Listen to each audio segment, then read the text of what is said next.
오늘은 코앞으로 다가온 미국 연방정부의 셧다운, 또 이걸 둘러싼 시장의 반응이 좀 의아한데 이 부분에 대해 깊이 파고들어 보겠습니다. 네, 이 셧다운이 도대체 뭔지, 왜 이걸 위기라고 하는지, 근데 또 이게 어떻게 금리 인하 기대감으로 이어지는지 그 속내를 한번 자세히 알아보죠. 네, 맞습니다. 셧다운이라는 게 간단히 말하면 회계연도 시작일, 그러니까 10월 1일까지 미국 의회가 예산안 처리를 못하면 발생하는 겁니다. 아, 날짜가 딱 정해져 있군요. 그렇죠. 그렇게 되면 이제 국방이나 치안 같은 정말 필수적인 업무 아니면 연방정부 기능 대부분이 그냥 멈추는 상황을 말합니다. 공화당하고 민주당하고 예산안 관련해서 입장 차이가 너무 커서요. 합의가 잘 안 되고 있는 게 이 문제의 핵심이라고 할 수 있습니다. 정부 기능이 멈춘다는 게 구체적으로 어떤 건지 좀 더 자세히 알고 싶은데요. 행정 서비스 중단되고 또 수십만 명 공무원들이 월급 없이 그냥 쉬어야 할 수도 있다고요. 맞습니다. 일시 해고 선태가 되는 거죠. 여권 발급이라든지 세금 환급 같은 것도 늦어질 수 있다면서요. 이거 정말 실생활에 영향이 크겠는데요? 네, 그렇습니다. 당장 수십만 명이나 되는 연방 공무원들이 월급을 못 받게 되면 그분들 소비부터 줄어들겠죠. 이게 또 연쇄적으로 영향을 미치면서 미국 경제 전체에 좀 부담을 줄 수 있다. 이런 분석이 많습니다. 단순히 정부 서비스 이용이 불편해지는 걸 넘어서요. 그런데 바로 여기서부터가 정말 흥미로운 지점인 것 같아요. 방금 말씀하신 것처럼 셧다운은 분명히 경제에 안 좋은 거잖아요. 네, 그렇죠. 일반적으로는 악재죠. 근데 왜 시장의 일부에서는 이걸 오히려 좀 반기는 분위기랄까? 그러면서 금리를 내릴 거다 이런 기대감을 키우고 있는 걸까요? 그 핵심에는 경기 둔화라는 키워드가 있다고 보시면 됩니다. 경기 둔화요? 네. 셧다운이 실제로 발생하고 이게 또 길어지면요. 미국 경제 성장이 좀 주춤할 가능성이 크거든요. 아무래도 정부 지출도 줄고 공무원 소비도 줄고 하니까요. 맞습니다. 그래서 자료에 나온 전문가들 분석을 보면 이렇게 경제가 좀 위축될 것 같으면 경기를 살리기 위해서 기준금리를 내릴 수도 있다. 이런 논리가 성립하는 거죠. 금리가 낮아지면 기업들 투자나 가계 소비에 도움이 되니까요. 그렇죠. 기업은 돈 빌리는 비용이 줄어서 좋고 개인들도 대출 이자 부담이 좀 덜어지니까요. 그러니까 결국 셧다운이라는 나쁜 소식이 역설적으로 금리 인하라는 좋은 소식으로 이어질 수 있다. 이런 기대 심리가 작용하는 겁니다. 듣고 보니 그럴듯하네요. 근데 그게 꼭 그렇게 바로 연결될까요? 셧다운 때문에 경기가 좀 안 좋아진다고 해서 바로 금리를 내릴지, 예를 들어서 아직 인플레이션이 높다거나 하면 다른 걸 더 중요하게 생각할 수도 있지 않나요? 물론입니다. 아주 중요한 지적이세요. 당연히 여러 요소를 종합적으로 보겠죠. 셧다운 하나만 보고 금리 인하를 딱 결정하진 않을 겁니다. 다만 브라운 브러더스 해리만 BBH의 엘리아스 하다드 수석 전략가 분석처럼요. 셧다운이 길어지면 성장에 대한 하방 위험, 그러니까 경제가 나빠질 위험이 커지는 건 분명하거든요. 네. 이게 기존의 좀 긴축적인 태도에서 완화적인 쪽으로 방향을 바꿀 가능성을 높인다. 이런 시각에 좀 힘이 실리고 있는 겁니다. 셧다운 자체의 피해보다는 그로 인해 촉발될 수 있는 정책 변화 가능성에 더 주목하고 있는 셈이죠. 결국 시장 참여자들은 셧다운 때문에 당장 좀 힘들더라도 그 결과로 혹시 금리 인하라는 어떤 보상을 얻을 수 있지 않을까? 여기에 더 무게를 두고 있다. 이렇게 볼 수도 있겠군요. 네, 그런 측면이 분명히 있습니다. 그리고 여기에 또 관점이 더해지는데요. 페이브 파이낸셜의 코리 전략가 분석입니다. 셧다운 기간에는 보통 노동부에서 나오는 고용보고서나 상무부의 소비자 물가지수, CPI 같은 주요 경제지표 발표가 제때 안 나올 수 있거든요. 연기되거나 아예 발표가 안 되거나요. 네, 정부 기관이 멈추니까요. 그렇죠. 근데 코리 전략가는 이 지표 공백 상태가 오히려 시장에는 좀 긍정적일 수 있다고 봐요. 지표 발표가 늦어지는 게 왜 긍정적이죠? 보통 불확실성이 커지면 시장은 싫어하지 않나요? 그 논리가 이렇습니다. 만약에 발표될 지표가 시장 예상보다 안 좋게 나올 경우에요. 투자 심리가 확 나빠질 수 있잖아요. 네, 그렇죠. 실망 매물이 나올 수도 있고요. 그런데 셧다운 때문에 지표 발표 자체가 늦춰지면 투자자들은 당장 그 실망스러운 숫자를 안 봐도 되는 거죠.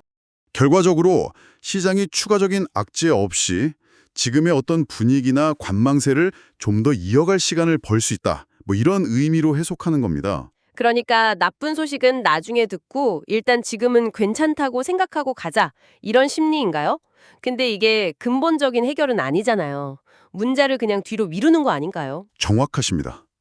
이건 절대 경제 펀더멘털이 좋아진다는 뜻은 아니고요. 정말 일시적인 심리 효과일 수 있습니다. 하지만 단기적인 시장 흐름이나 투자 심리에는 분명 영향을 줄 수 있으니까 주목할 만한 분석이라고 할 수 있죠. 결국 정리하면 하다드 분석은 셧다운의 실질적인 경제 충격이 정책 변화를 끌어낼 수 있다는 쪽에 가깝다면 코리 분석은 셧다운으로 인한 정보 공백이 단기 시장 심리에 미치는 영향에 초점을 맞춘 거라고 볼 수 있습니다. 이 두 가지 시각이 같이 작용하면서 지금의 시장 기대감을 만들고 있는 것 같아요. 그렇군요. 두 가지 측면이 다 있네요. 그럼 이 셧다운 위기의 근본 원인, 그 정치적인 상황도 잠깐은 짚어봐야 할 것 같습니다.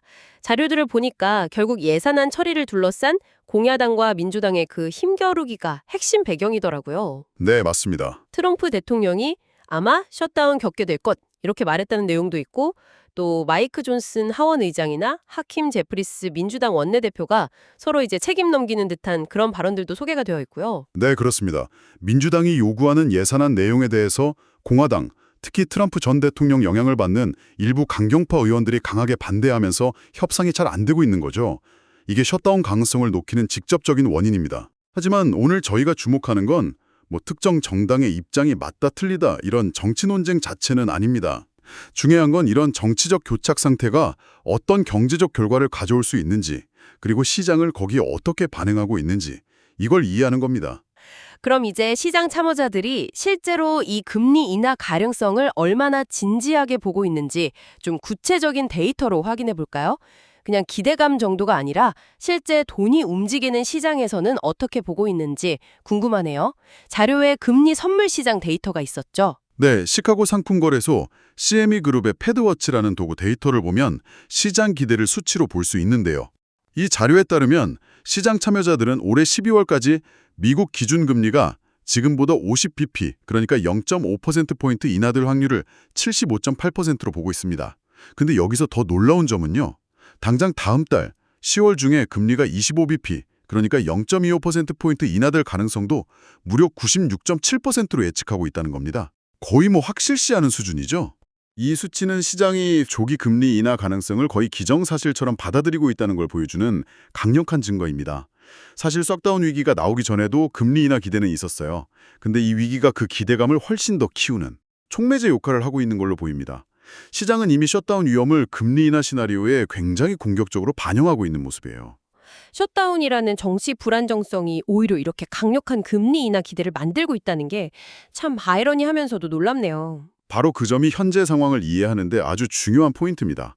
시장의 논리는 때론 이렇게 역설적으로 작동하기도 하거든요. 자, 그럼 이 모든 상황이 우리 청취자분께는 구체적으로 어떤 의미를 가질까요?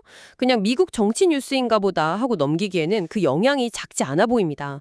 방금 확인했듯이 이 잠재적인 미국 정부 셧다운이 단순히 정치나 행정 문제를 넘어서 기준금리 결정이라는 핵심 경제 정책에 영향을 줄 수 있는 아주 중요한 변수가 되고 있단 말이죠. 맞습니다. 이걸 좀 더 넓게 보면요. 미국의 기준금리 변화는 아시다시피 전 세계 경제에 정말 큰 영향을 미칩니다. 그렇죠. 글로벌 경제의 기준점 같은 거니까요. 예를 들어서 미국이 금리를 내리면 달러 가치가 상대적으로 좀 약해질 수 있겠죠? 네. 그러면 원화 가치는 상대적으로 강세 요인이 될 수 있고요. 또 금리가 낮아진 미국 시장에서 나온 글로벌 투자 자금들이 더 높은 수익을 찾아서 한국 같은 다른 신흥 시장으로 들어올 가능성도 생각해 볼 수 있습니다. 아, 그러니까 셧다운이라는 미국 안의 정치 문제가 시장의 금리 인하 기대라는 그 경로를 통해서 결국에는 전 세계 금융 환경에 영향을 미치고 더 나아가서는 우리 청취자분의 투자나 경제 활동에도 간접적으로 연결될 수 있다. 이런 말씀이시군요. 바로 그렇습니다. 이 복잡한 연결고리를 이해하는 게 중요합니다. 보내주신 자료들이 시사하는 바도 바로 그거예요. 셧다운은 분명 경제에 해로운 사건이지만 시장의 일부 참여자들은 이걸 자신들이 바라던 정책 변화, 즉 금리 인하를 앞당길 수 있는 잠재적인 기회로 보고 있다는 겁니다. 이렇게 좀 복잡하고 때로는 상식과 달라 보이는 시장의 반응 메커니즘을 이해하는 것이 현재 금융시장의 흐름을 읽는데 중요한 열쇠가 될 수 있습니다. 오늘은 미국의 잠재적 셧다운 가능성, 그 배경에 있는 정치적 갈등, 그리고 이게 또 어떻게 금리 인하 기대감이라는 다소 의외의 시장 반응으로 이어지고 있는지 보내두신 자료를 통해 깊이 있게 살펴봤습니다. 분명히 위협 요인인데 이게 오히려 시장에서는 정책 완화의 신호탄처럼 해석될 수 있다는 점이 특히 인상 깊었습니다. 네, 자료 전체를 꿰뚫는 핵심이 바로 이 역설입니다. 보통은 경제에 안 좋다고 생각하는 사건이 어떤 특정 조건 아래에서는 일부 시장 참여자들에게는 긍정적인 결과, 즉 금리 인하를 가져올 수 있는 기회로 인식될 수 있다는 점이죠. 아까 CME 패드워치 데이터에서도 봤지만 시장은 이미 상당 부분 금리 인하를 가격에 반영하고 있거든요. 그렇죠. 96.7%라는 수치까지 나왔으니까요. 그래서 앞으로 시장의 관심은 실제로 셧다운이 발생하는지, 만약 발생한다면 또 얼마나 오래 가는지, 그리고 그 결과 시장의 기대대로 금리를 내릴 것인지 여기에 집중될 겁니다. 마지막으로 오늘 논의를 바탕으로 청취자분께서 한번 좀 곱씹어 보실 만한 질문을 던져보겠습니다. 자도는 셧다운 가능성에 기반한 시장의 기대, 특히 금리 인하에 대한 강한 기대를 명확하게 보여줬습니다.